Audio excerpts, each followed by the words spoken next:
I've had cellulite since I was a kid, since I was maybe 12 or maybe younger. So it's something I've had to live with. And I don't know if it's just the way my body composition is. My mom doesn't have it.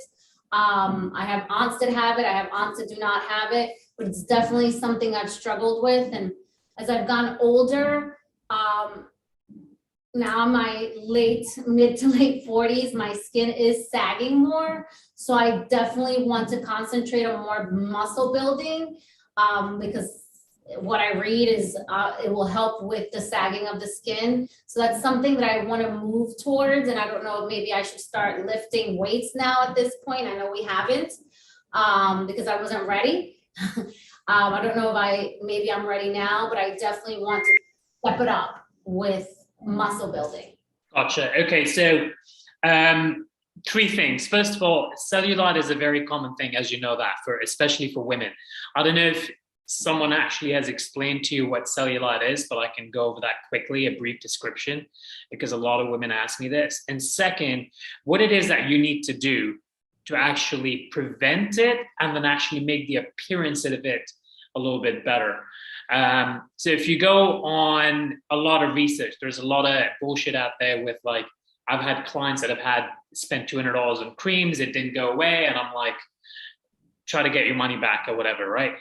And it's unfortunate that every time we go on Google for anything like this, 10 things pop up and we're like, crap, I gotta buy all this stuff to like get rid of a very easy problem. So the best way to explain to you, I don't know if you've been explained to this, but I'm gonna go over it briefly anyway. And this is more for women, and then I'll explain man too, but it's cellulite effects. Women more, it's not a big deal. So let's say this is your skin level, right? This line over here, okay? And let's say below your skin level, you've got certain deposits of fat storage. Now, some women store fat in their hips and the back of the legs. That's their major complaint. And some women actually don't store a lot of body fat. Then they store body fat in their midsection and back. We call it back fat.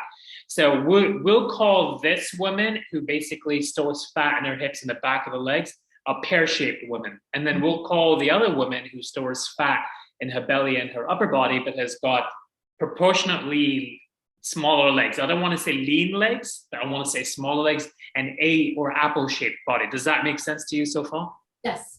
Okay, so cellulite is when the body fat here beneath that skin layer gets a little too much, too high, and then it starts pushing towards the skin layer, okay? Now, what happens here is through aging, and this is common, men go through this, it's not just women, men go through this, but more women, is actually starts penetrating and opening up the density of the skin. So it's more of an issue with the architecture of the skin, which basically means that the skin fibers or septae is getting weaker and weaker, and some of it's penetrating, okay? And then that'll give you like the dimple or the layman term, the cottage cheese or whatever. It's a very, very common thing. Now, two, the way to get rid of cellulite is not possible because cellulite will always be there if your skin architecture is breaking up through the aging process. So I've heard that collagen breaks down and then the fat starts showing through. So first we have to ask a question, how do we strengthen the collagen of the skin? So that's something I want you to reflect on. The second thing is, how do we reduce the body fat here so this area doesn't pop as much through? Now, two things. The way to actually drop body fat overall in the body, as you know, is actually eating clean and doing strength training and working out and overall reducing the body fat. You can't exactly tell your body that I want to do spot reduction of body fat, which means I only want the body fat to lose from here, but not my cheeks, because I don't like it when my cheeks are sunken in. A lot of people ask me, can I lose it in my belly? But I don't want to lose it in my breast. Some women lose body fat overall in their hips at the expense of their breasts. You've also seen that happen, right? And then they get augmentation done. So body fat can only be reduced systematically, but there is some good news actually. The good news is, and it's been proven because I've seen it with my own clients that I work with, and if you do certain exercises that do spot toning, which basically just means that you're actually activating and stimulating the muscle fibers in this region below the skin. Okay, so let's say this is the skin of the back of the legs. A woman is gaining more cellulite on the back of the legs, okay, because that area is hard to get. So what we have to do is stimulate the muscles in this area and activate them so the structure of the muscle gets a little bit more denser in tone, and the appearance of that body fat, which is underneath that layer of skin, the septate, starts looking better. Okay. Now that's possible, and I can do that with like this. The third thing is, should you be lifting or should you be doing what, right? So this might not sound surprising because you've been coached with by me for some time now, and you might understand the science of it. You're actually already doing lifting exercises. So an example of that is, when you do the single leg squats, you're actually lifting the entire body up. So you're actually lifting a very heavy object, which is your entire body with one leg. So if I do a push-up with my feet on the chair right now, because as a man, I've got more upper body strong, I'm actually lifting 40 or 50% of a 170-pound guy.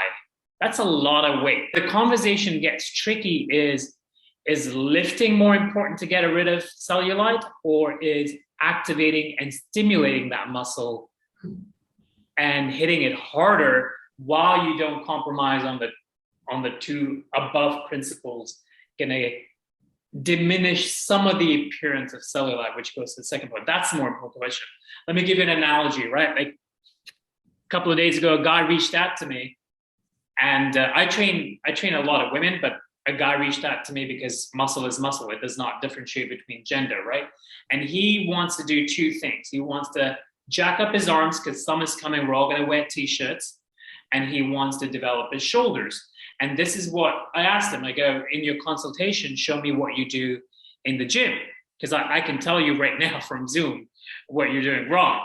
So he went to the gym, we scheduled a session, and he was doing this, okay? Literally, he was doing this. And then he showed me he did the diagonal one that he saw on YouTube somewhere, and then he did this, okay? Literally. And these were like 30-pound weights. I'm like, well, why are you jerking it? He's like, it's heavy, coach. I'm like, shouldn't you be lifting a 20-pound dumbbell or even a 15-pound dumbbell if it's too heavy? He's like, that's for girls. And literally said that. And I'm like, I'm not going to work with you, because my female students can outbust you any day, outlift you, out-push up you, out-train you any day. So I said, now, here, pick a 15-pound dumbbell, squeeze your shoulder blades in, chest up, engage your core, and only try to activate and stimulate and flex that muscle for 20 reps. Couldn't do it. Failed that 8th rep. He's like, I can't do it because his shoulder was popping up. He couldn't, his back was, he's like, I'm not you. I go, so what you want to do is actually activate and stimulate any muscle whose muscle fibers you want to push through the skin. And that goes to my loose skin topic, right? Now, you don't have a serious problem.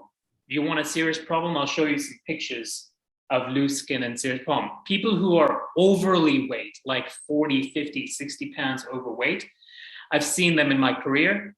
They're the ones that have serious problems. I'll give you a common example, right? Avoid loose skin, which everyone can do. As we get older, it's bound to happen. I'm sorry, I can't. Right, I understand. It's bound to happen, right? But what we have to do is actually get creative and smart and very, very science-based, so we can have some peace of mind. And two, there's a little bit of internal work, which, because I've been coaching for so many years now, I also highly emphasize on building our own inner work, where we're at peace with what we're doing, in able to live a happier, more confident life. It's a state of mind, because everyone's going to get old. So let me talk about the science first, and then you and I can share and talk about the inner work a little bit later. So the science is, don't gain weight. You're not, if the moment you gain weight, you're overweight, and you lose that 10, 15, 20, 30, 40, 50 pounds, your skin will get loose and your body will shrink, because your skin, even though it's body fat, is used to pushing against the skin. Does that make sense? Yeah, got it. So you never want to gain weight. You want to find out where you're happiest and try to maintain that lifestyle. Okay. The second thing you can do is, once again, which goes back to the first topic, can you activate and stimulate enough muscle fibers where if you have lost a little bit of weight through cardio or diet or working out, because that's going to happen anyway, can you do your best to actually tone up the muscle fibers so much where it actually starts filling the gaps of that area where there's some loose skin, and then there's a gap, and then there's muscle. So we want to kind of like make sure that it pushes against the skin a little, and you kind of like diminish the appearance of loose skin. Go in that conversation more. However, there is an issue. So if you become too big, let's say you're very successful at building muscle, which women and regular men without steroids or anabolic supplements were not, because there's only so much natural muscle you can build, and as you age, your testosterone level decreases. But let's pick someone who's a huge bodybuilder, competitive bodybuilder, huge, and that's their thing. It's about getting as big as possible and as symmetrical as possible. Let's say that person goes from their 20s and 30s to like 50s and 60s and does not have the testosterone production to keep that muscle mass maintained, and has decided to come off the anabolic steroids and supplements and whatnot because they're not competing anymore, and body will naturally decrease. And guess what's going to end up happening? Lose skin. Right? So the question is, A, can you refrain from gaining weight?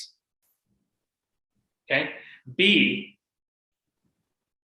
can you make sure you don't get overly huge in your muscles, where as you get older, you're going to decrease and you're going to have to constantly fight back, which I don't think is going to be a problem for normal people like us, because we're not going to get huge no matter how much we try.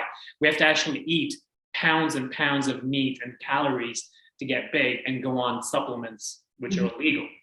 So specifically for this conversation, point 1, 2, 3, which I made earlier, are the best way to do it. Now,